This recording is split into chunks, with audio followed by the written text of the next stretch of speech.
Hello student, তোমরা কেমন আছো? আশা করছি তোমরা সকলেই ভালো আছো এবং সুস্থ আছো। আজ আমি তোমাদের সব থেকে শেষের যে একটা গল্প রয়েছে, নদীর বিদ্রোহ, মানিক বন্দ্যোপাধ্যায়ের লেখা। এটা কিন্তু দশম শ্রেণীর একদম শেষ চ্যাপ্টার। এটাই লাস্ট। এর আগের যে চ্যাপ্টারগুলো রয়েছে কিছু কিছু আমি তোমাদেরকে ভিডিও দিয়েছি, আশা করছি তোমরা সেগুলো দেখেছো।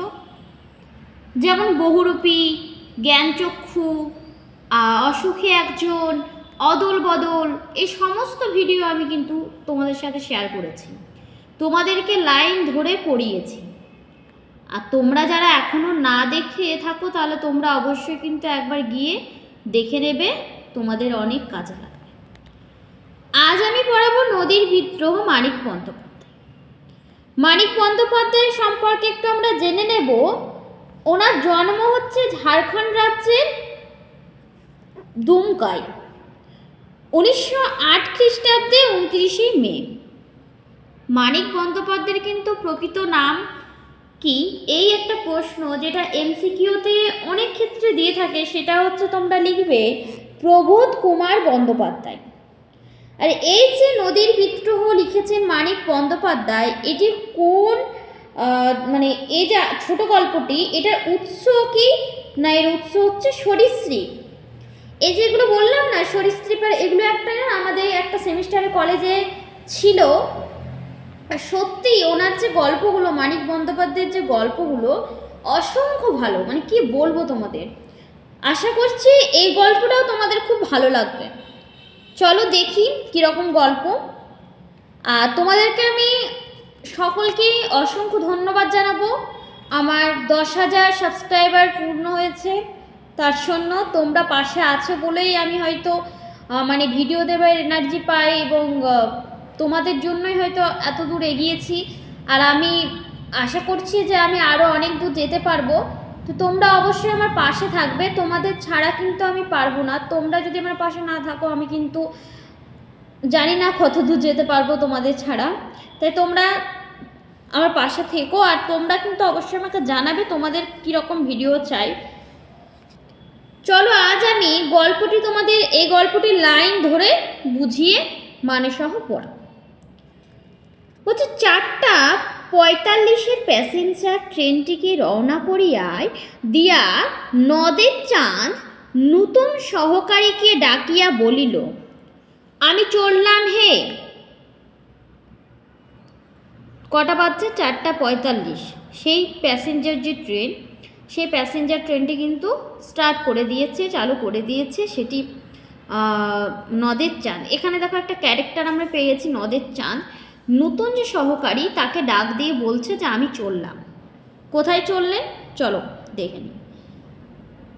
নতুন সহকারী একবার মেঘাচ্ছন্ন আকাশের দিকে চাহিয়া বলিল, আজ্ঞে হ্যাঁ। নদের চাঁদ বলিল, আর বৃষ্টি হবে না কি বলো? নতুন সহকারী একবার জলময় পৃথিবীর দিকে চাহিয়া বলিল, আজ্ঞে না। বুঝতে পারলে? এখানে দুটো ক্যারেক্টার আমরা এখানে পেয়ে গেছি, একটা নতুন সহকারী আর একটা নদের চাঁদ। এরা নিজেদের মধ্যে কথা বলছে বৃষ্টি হবে, বৃষ্টি হবে না।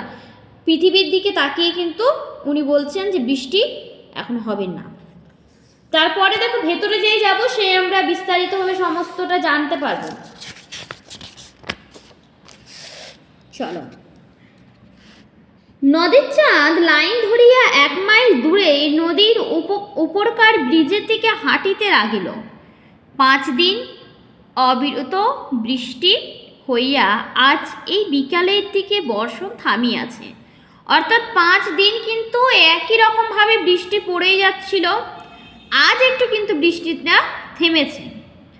5 দিন নদীকে দেখা হয় নাই। নদের চাঁদ ছেলে মানুষের মতো উৎসুক বোধ করিতে লাগিল। মানে 5 দিন নদীকে দেখা হয়নি। কীভাবে নদীকে দেখবে বলো?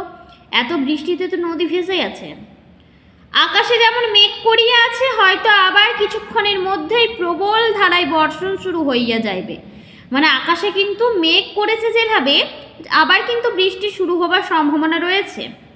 তা হোক, ব্রিজের এক পাশে আজ চুপচাপ বসিয়া কিছুক্ষণ নদীকে না দেখিলে যে বাঁচিবে না। মানে আজকে যদিও না দেখে নদীকে, সে কিন্তু মানে স্বস্তি পাবে না। মানে তার নদীকে এতই তার কাছে প্রিয় তার, যে আজকে কিন্তু তাকে দেখতেই হবে। 5 দিনের আকাশ ভাঙা বৃষ্টি না জানি নদীকে আজ কি অপরূপ রূপ দিয়াছে। দুদিকে মাঠ ঘাট জলে ডুবিয়া গিয়াছিল। রেলের উঁচু বাঁধ ধরিয়া হাঁটিতে হাঁটিতে দুপাশে চাহিয়া চাহিয়া নদের চাঁদ নদীর বর্ষণ পুষ্ট মূর্তি কল্পনা করিবার চেষ্টা করিতে লাগিল। নদের চাঁদ কিন্তু এগুলো কল্পনা করছে, ওই যে বর্ষণ পুষ্ট মূর্তি। 30 বছর বয়সে নদীর জন্য নদের চাঁদের এত বেশি মায়া একটু অস্বাভাবিক। তাহলে নদের চাঁদের আমরা বয়সটা পেয়ে গেলাম 30 বছর। তার চেয়ে নদীর প্রতি যে এতটা ভালোবাসা, এতটা আকর্ষণ, সেটা কিন্তু অস্বাভাবিক। কেবল বয়সের জন্য নয়, ছোট হোক তুচ্ছ হোক, সে তো একটা স্টেশন মাস্টার। তাহলে তার পেশা আমরা পেয়ে গেলাম। দিবারাত্রি মেল, প্যাসেঞ্জার আর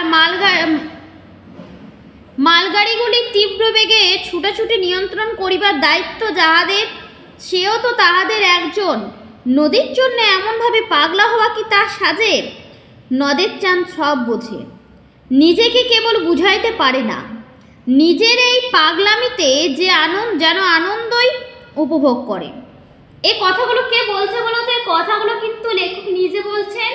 হ্যাঁ, একবার করে লেখকও এই গল্পের মধ্যে ঢুকে যাচ্ছে, তোমরা লক্ষ্য করবে। বলছে এই যে নদের চাঁদের যে এতটা নদীর প্রতি ভালোবাসা, আকর্ষণ, তার কি এগুলো সাজবে বলো? সেও তো একজন মানে মাস্টার, স্টেশন মাস্টার। শুধু স্টেশন মাস্টার, তার তো আরও ডিউটি রয়েছে, কাজ রয়েছে, তাকে তো অনেক কিছু করতে হয়। কিন্তু তার এই যে অস্বাভাবিক একটা ক্রিয়া, মানে সে নদীর প্রতি, দেখো অনেক মানুষই নদী, জঙ্গল, অনেক কিছুই ভালোবেসে থাকে, কিন্তু সেটা যদি একটু বাড়াবাড়ি হয়ে থাকে সেটা কেমন হয়? সেটা একটু অদ্ভুত লাগবে না? সেরকম একটা হাবভাব কিন্তু নদের চাঁদের মধ্যে রয়েছে নদীর প্রতি। চলো নেক্সট। অস্বাভাবিক হোক, নদীকে এভাবে ভালোবাসিবার একটা কৈফিয়ত নদের চাঁদ দিতে পারে। নদীর ধারে তার জন্ম হইয়াছে, নদীর ধারে সে মানুষ হইয়াছে, চিরদিন নদীকে সে ভালোবাসিয়াছে। দেশের নদীটি তার হয়তো এই নদীর মতো এত বড় ছিল না, কিন্তু শৈশবে, কৈশোরে, তার প্রথম যৌবনে বড় ছোট হিসাব কে করে?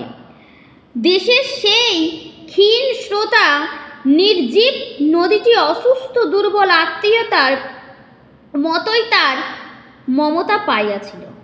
অর্থাৎ নদীর প্রতি তার এত ভালোবাসা কেন, সে যে একটা কৈফিয়ত কিন্তু তিনি দিতে পারেন। কারণ তার জন্ম নদীর ধারে, তিনি বেড়েও উঠেছেন নদীর ধারে, তাই তিনি চিরদিন কিন্তু নদীকেই ভালোবাসেন।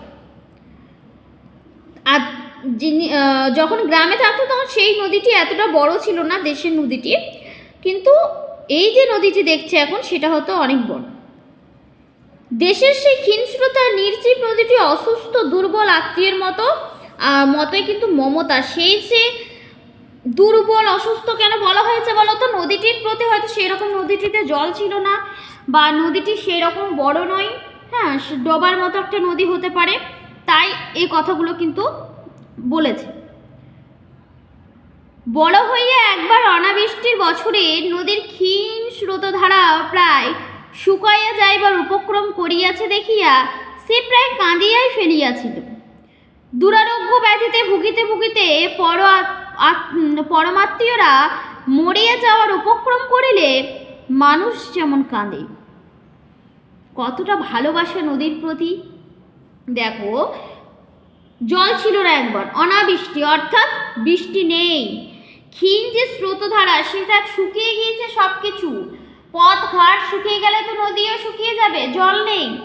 সেই যে নদীকে সেভাবে যে দেখছে নদের চাঁদের দেখে সেটা এতটাই কষ্ট হয়েছে, এতটাই তিনি দুঃখ পেয়েছেন, যেন তার কোনো আত্মীয় মারা গিয়েছে,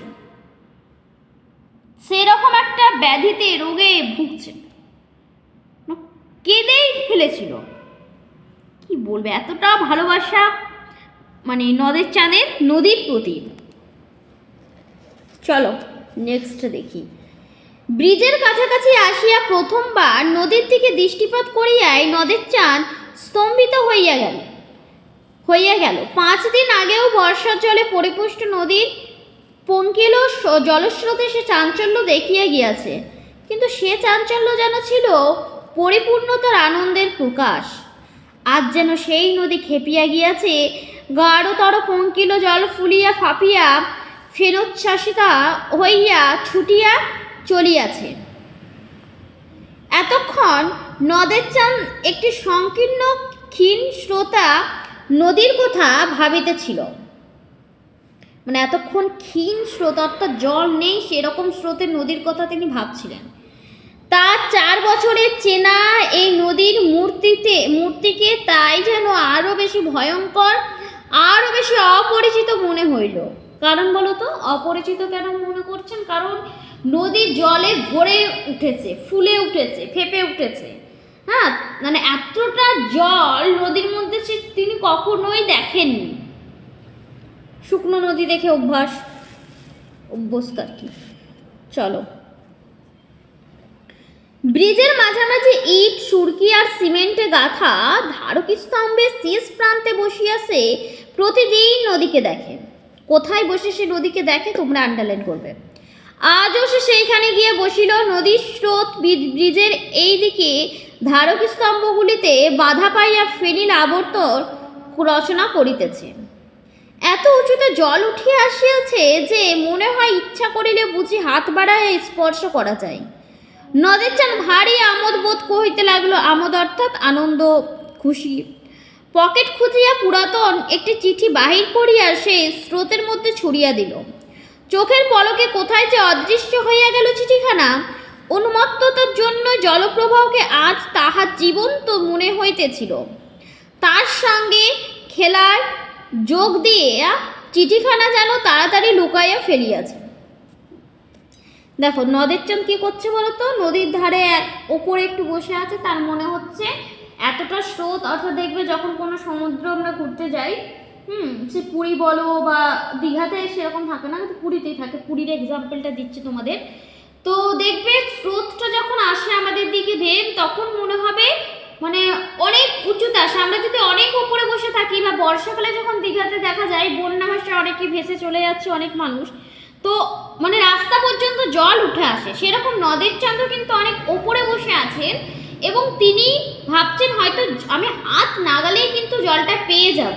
আর তিনি একটা পকেট থেকে একটা পুরনো চিঠিখানা কিন্তু বের করেছেন এবং সেটা নিয়ে জলের সাথে মানে ওই নদীর সাথে খেলাতে মেতে উঠেছেন। 2 দিন ধরিয়া বাহিরের অবিশ্রান্ত বর্ষণের সঙ্গে সুর মিলাইয়া নদের চাঁদ বউকে প্রাণপণে একখানা 5 পৃষ্ঠাব্যাপী বিরহ বেদনাপূর্ণ চিঠি লিখিয়াছে। চিঠি পকেটেই ছিল। একটু মমতা বোধ করিল বটে, কিন্তু নদীর সঙ্গে খেলা করার লোভটা সে সামলাইতে পারিল না। একখানি পাতা ছিঁড়িয়া দুমড়িয়া মোচড়িয়া জলে ফেলিয়া দিতে লাগলো। কি একটা মানে এই দৃশ্যটা দেখো তোমরা, একটু মন দিয়ে শোনো।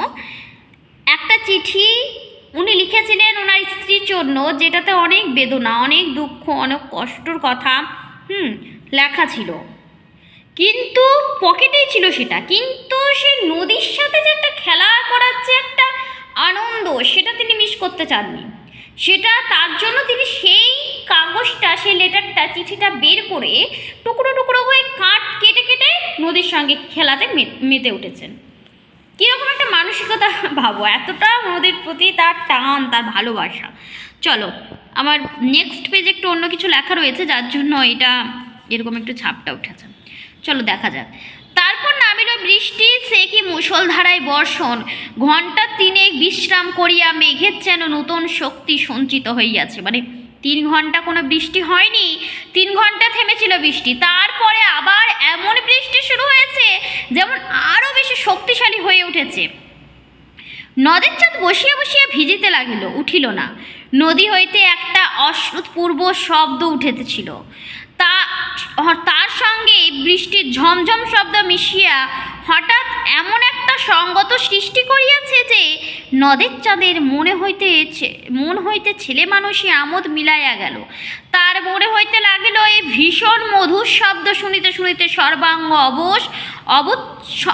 অবসন্ন হইয়া আসিতেছে। বুঝতে পারছ? নদের চাঁদ বসে বসে ভিজছে, এত বৃষ্টির মধ্যেও তিনি কিন্তু উঠে যাননি। আর তার যে নদীর শব্দটা তার মনে হচ্ছে যে খুবই একটা মিষ্টি ভীষণ মধুর একটা শব্দ, মানে বৃষ্টির শব্দটি। ক্রমে ক্রমে দিনের স্তিমিত আলো মিলাইয়া চারিদিকে অন্ধকারে ছাইয়া গেল। বৃষ্টি একবার কিছুক্ষণের জন্য একটু কমিয়া আবার প্রবল বেগে বর্ষণ আরম্ভ হইল। ব্রিজের ওপর দিয়ে একটা ট্রেন চলিয়া যাওয়ার শব্দে আকস্মিক আঘাতে ঘুম ভাঙিয়া যাওয়ার মতো একটা বেদনাদায়ক চেতনা কিছুক্ষণের জন্য নদের চাঁদকে দিশেহারা করিয়া রাখিল। তারপর সে অতি কষ্টে উঠিয়া দাঁড়াইল। একটা খুব জোরে ট্রেন চলে গেল, খুব আওয়াজ করে।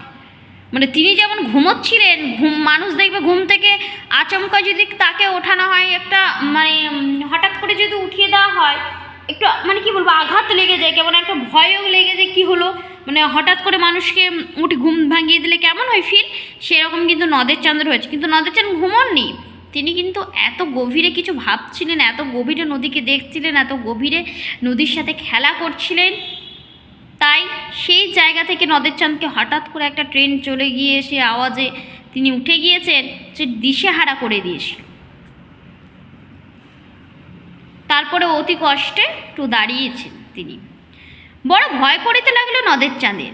হঠাৎ তাহার মনে হইয়াছে রোষে ক্ষোভে উন্মত্ত এই নদীর আর্তনাদী জলরাশির কয়েক হাত উঁচুতে এমন নিশ্চিন্ত মনে এতক্ষণ বসিয়া থাকা তাহার উচিত হয় নাই। হোক ইট, সুরকি, সিমেন্ট, পাথর, লোহা লক্করে গোড়া ব্রিজ, যে নদী এমনভাবে খেপিয়ে যাইতে পারে তাহাকে বিশ্বাস নাই। অর্থাৎ নদীর প্রতি তার যে এত ভালোবাসা, ঠিক আছে, কিন্তু নদী কখন খেপে উঠবে, মানে এত বৃষ্টিতে ভরে গিয়েছে তো নদীর জলে তো এগুলো ওই ব্রিজ সব ভেঙে যেতে পারে। তাই বলছে এতক্ষণ বসে থাকা, মানে নিশ্চিন্ত মনে যে বসে আছেন। দেখবে আমরা বৃষ্টি হলে, বিদ্যুৎ চমকলে বাইরে গিয়ে একটু আমাদের স্বস্তি মন থাকে না, আমরা কিন্তু নিশ্চিন্ত মনে থাকতে পারি না, কারণ আমাদের বিশ্বাস নেই কখন কি হতে পারে, তাই না? তো ইনি যে এইভাবে বৃষ্টির মধ্যে, এত বৃষ্টির মধ্যে বসে আছেন একটা নদীর ধারে, নদী তো বেড়ে উঠেছে জল, এবারে কখন কি ভেঙে পড়বে, আর এভাবে কিন্তু বসা তার উচিত হয়নি। তারপরে দেখো, অন্ধকারে অতি সাবধানে লাইন, মানে কি বলবো, মানে অন্ধকার হয়ে নেমে এসেছে, অন্ধকার হয়ে গেছে। অন্ধকারে অতি সাবধানে লাইন ধরিয়া হাঁটিতে হাঁটিতে নদের চাঁদ স্টেশনের দিকে ফিরিয়া চলিল। নদীর বিদ্রোহের কারণ সে বুঝিতে পারিতেছে। ব্রিজটা ভাঙিয়া ভাসাইয়া লইয়া দুপাশে মানুষের হাতে গোড়া বাঁধ চুরমার করিয়া সে স্বাভাবিক গতিতে বহিয়া যাইবার পথ করিয়া লইতে চায়, কিন্তু পারিবে কি? অর্থাৎ অন্ধকারে সে লাইন ধরে আসছে আর দেখছে যে নদীর বিদ্রোহ, অর্থাৎ নদীর যে একটা বিদ্রোহ, যুদ্ধ শুরু হয়েছে।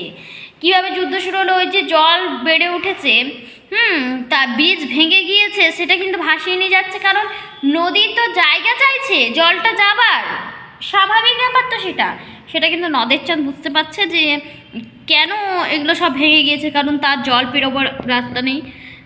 এই রকমই মানে সে কি পথ খুঁজে পাবে, তার মনে একটা প্রশ্ন যাচ্ছে। পারিলেও মানুষ কি তাকে রেহাই দিবে? আজ যে ব্রিজে তার বাঁধ যে ভাঙিয়া ফেলিবে, কাল মানুষ আবার সেই ব্রিজ আর বাঁধ গড়িয়া তুলিবে। তারপরে গভীর প্রশস্ত জলপূর্ণ নদীর তার দেশের সে হিংস্রতা নদীতে পরিণত হইতে না জানি মোটে আর কতদিন লাগিবে। অর্থাৎ এত বৃষ্টি জল এখানে থেমে থাকে, যদি ব্রিজ ভেঙে যায় তো আবার তো ব্রিজ গড়ে তুলবেই মানুষের তো যাতায়াতের পথ, ধরো সেটা ব্রিজ, তো আবার গড়ে তুলবে। এবারে একসময় কী হবে, আস্তে আস্তে জলটা কমতে থাকবে, একসময় হয়তো দেখা গেল জল শুকিয়ে যাবে, জল থাকবেই না নদীর মধ্যে। সেটা কিন্তু কল্পনা করছেন, সব কিছু কিন্তু আগে থেকে ভেবে রাখছেন নদের চাঁদ। হয়তো এক সময় বলছে সেই যে দেশের যে নদীটির কথা আমি একটু আগে বললাম, একদমই জলপূর্ণ ছিল না, হ্যাঁ, সেই নদীর মতো এটা হয়তো পরিণত হবে। স্টেশনের কাছে নতুন রং করা বৃষ্টির জন্য এতকাল নদের চাঁদ গর্ব অনুভব করিয়াছিল। আজ তার মনে হইল কি প্রয়োজন ছিল ব্রিজের।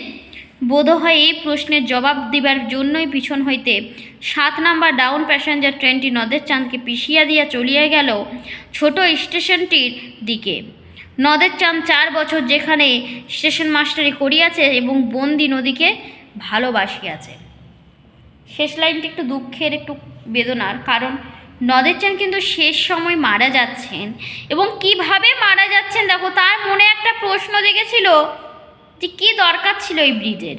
কি সুন্দর একটা লাইন, কী দরকার ছিল, কী দরকার ছিল ব্রিজটা করেছে কেন, না কেন সে ট্রেন যাচ্ছে সে সময় ওই ট্রেনটা কিন্তু পিষে দিয়েছে নদের চাঁদকে।